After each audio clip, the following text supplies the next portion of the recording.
Hi hello வணக்கம் மக்களே. இன்றைக்கி நம்ம பார்க்கக்கூடிய இந்த வீடியோவை ஸ்பான்சர் பண்ணுற நம்ம பை மோட் அப்ளிகேஷன். இந்த அப்ளிகேஷனை உங்கள் மொபைலில் டவுன்லோட் பண்ணி உங்கள் வீட்டுக்கு தேவையான கிராசரி ஜாமான்கள் வாங்கி பயன்பெற்றுக்கோங்க.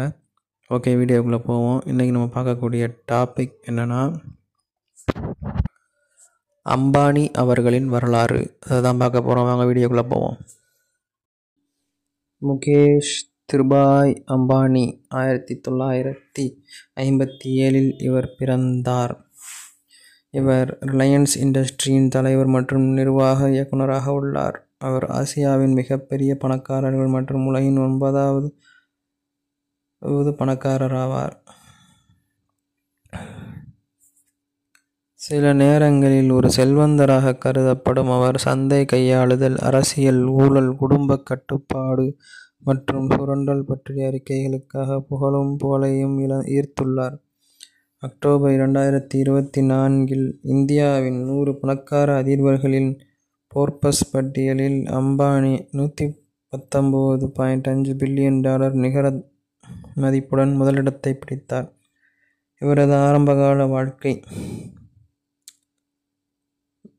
அம்பானி 1957 ஏப்ரல் 19 பிரிட்டிஷ் கிரீக்க காலனியான ஏடனில், ஏமன், ஒரு குஜராத்தி இந்து குடும்பத்தில் திருபாய் அம்பானி மற்றும் கோகிலா பென் அம்பானியின் மகனாக பிறந்தார். அவருக்கு ஒரு தம்பி அனில் அம்பானி மற்றும் 2 சகோதரிகள், நினா பத்ராஷ்யம் கோதாரி மற்றும் தீப்தி தத்ராஜ் சல்கோன்கர் ஆகியோர் உள்ளனர். 1958 இந்தியாவிற்கு திரும்பிச் சென்று மசாலா மற்றும் ஜவுளி தொழிலை மையமாக கொண்ட ஒரு வர்த்தக தொழிலை தொடங்க அவரது தந்தை முடிவு செய்ததால் அம்பானி சிறிது காலம் மட்டுமே ஏமனில் வசிக்க வந்தார். பிந்தையது முதலில் விமல் என்ற பெயரிடப்பட்டது, ஆனால் பின்னர் ஒன்லி விமல் என்று மாற்றப்பட்டது. அவரது குடும்பம் 1970கள் வரை மும்பை புலேஷ்வரில் ஒரு சாதாரண 2 படுக்கை அறைகள் கொண்ட அடுக்குமாடி குடியிருப்பில் வசித்து வந்தது. அவர்கள் இந்தியாவுக்கு குடிபெயர்ந்த போது குடும்பத்தின் நிதி நிலை சற்று மேம்பட்டது. ஆனால் அம்பானி இன்னும் ஒரு வகுப்புவாத சமூகத்தில் வாழ்ந்தார். பொது போக்குவரத்தை பயன்படுத்தினார், எப்போதும் உதவித்தொகையை பெறவில்லை. பின்னர் திருபாய் கொலாபாவில் சீவிண்ட் என்ற 14 மாடி அடுக்குமாடி குடியிருப்பை வாங்கினார். அங்கு அம்பானியும் அவரது சகோதரரும் தங்கள் குடும்பங்களுடன் வெவ்வேறு தளங்களில் வசித்து வந்தனர். கல்வி. அம்பானி தனது சகோதரர் மற்றும் பின்னர் அவரது நெருங்கிய கூட்டாளியான ஆனந்த் ஜெயின் ஆகியோருடன் மும்பையின் பெட்டார் சாலையில் உள்ள ஹில் கிரேஞ்ச் உயர்நிலை பள்ளியில் பயின்றார். தனது இடைநிலை பள்ளி படிப்பிற்கு பிறகு மும்பையில் உள்ள செயின்ட் ஜேவியர் கல்லூரியில் படித்தார். பின்னர் அவர் வேதியியல் தொழில்நுட்ப நிறுவனத்தில் வேதியியல் பொறியியல் இளங்கலை பட்டம் பெற்றார். பின்னர் அம்பானி ஸ்டான்ஃபோர்டு பல்கலைக்கழகத்தில் MBA படிப்பில் சேர்ந்தார்.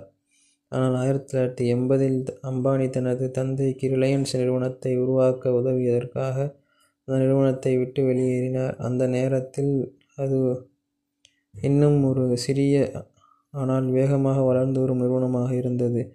நிஜ வாழ்க்கை திறன்கள் வகுப்பறையில் உட்கார்ந்திருப்பதன் மூலம் அல்ல, அனுபவங்கள் மூலம் பெறப்படுகின்ற என்று அவரது தந்தை உணர்ந்தார். எனவே அவர் தனது மகனை ஸ்டான்போர்டில் இருந்து இந்தியாவிற்கு அழைத்து தனது நிறுவனத்தில் நூல் உற்பத்தி திட்டத்தை நிர்வகிக்க தொடங்கினார்.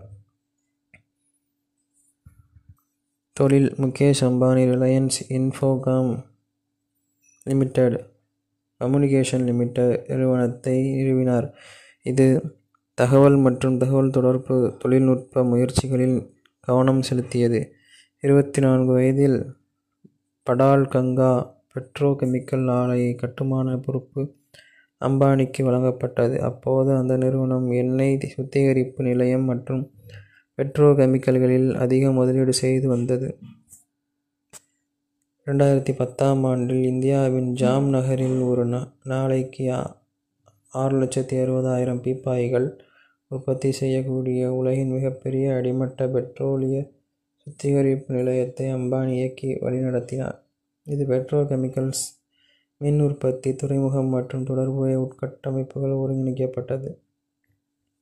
டிசம்பர் 2013ஆம் ஆண்டு இந்தியாவில் 4G நெட்வொர்க்கிற்கான டிஜிட்டல் உட்கட்டமைப்பு அமைப்பதில் பாரதி ஏர்டெல்லுடன் ஒரு கூட்டு முயற்சி சாத்தியத்தை அம்பானி அறிவித்தார்.